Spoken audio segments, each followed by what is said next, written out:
how China and Pakistan were on verge of being nuked by the US and Israel, with Indian help. After the US nuclear attack on Japan, Asia had stopped short of witnessing two more nuclear conflicts.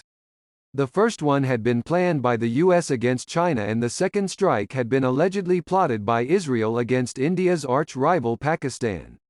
After the devastation of World War II, the United Nations was established as an intergovernmental organization to maintain peace and security, and harmonize the actions of the nations. But even after 76 years of its founding, the world remains as fragmented as ever. Over the years, the improvements in military technology and nuclear capabilities led to a race among the world powers. There were also occasions in the past when countries were willing to use their military capabilities to protect their allies and interests overseas, and in some cases, going great lengths to thwart an adversary in acquiring nuclear capabilities. One such incident involving the superpower, America, came out in the public domain recently. According to leaked classified documents posted online, the US in 1958 had toyed with the idea of launching a nuclear strike on mainland China to protect Taiwan, a territory Beijing claims as its own. The classified documents were posted online by Dr. Daniel Ellsberg, known for his 1971 leak of Pentagon Papers on the Vietnam War.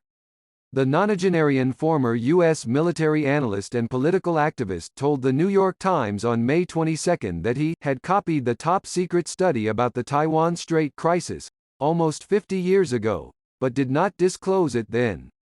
And that, he is now highlighting it amid new tensions between the United States and China over Taiwan. At the height of the Cold War, fearing an invasion of Taiwan by communist forces, the U.S. had pushed for nuclear strikes on mainland China. This information is part of a top-secret paper on the crisis which brewed in 1958, a portion of which had been declassified in 1975. The U.S. believed that such an attack may definitely see a similar retaliation by the Soviet Union, which will aid China with its own set of nuclear strikes, according to the report which has now been made public by Ellsberg. In 1958, China had shelled the islands of Kinmen and the Matsu along the east coast of mainland China to liberate Taiwan. While the then U.S. President D. Eisenhower decided to initially rely on conventional weapons, the option of nuclear strikes